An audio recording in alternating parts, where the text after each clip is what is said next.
Some people just like to send voice messages in WhatsApp. But what if you do not want to listen to it and you just want a transcription? So WhatsApp has this feature where you can transcribe that voice message. So in this video, I'm going to show you how you can turn on voice message transcript for WhatsApp.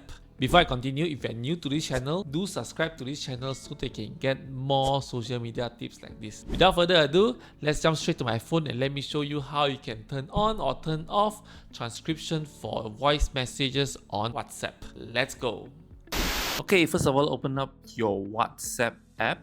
So if you want to turn on transcription, first of all, you go to settings, go to chats, go to voice message transcripts, click on it. And then you can see here, you can receive transcript. You type in manually, tap transcribe when you want a transcript, or do not show transcripts. So sometimes I want to transcribe, I do not want to listen to everything. So I just click on manually.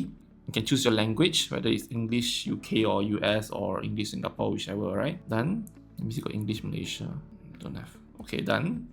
And then you just go back and then you're done. Now I've recorded a simple message here. Okay, how do you transcribe it? Just click and hold on to it, and then you can see the word transcribe. Click on the word transcribe, and then you can see here, this is a WhatsApp test, testing 1, 2, 3. That is what I exactly said in the voice message. Okay, so yeah, so that's how easily you can transcribe voice message in WhatsApp. If you like what I share, do give me a like and subscribe to this channel so that you can get more social media tips like this. Thank you, and I see you next time. Goodbye.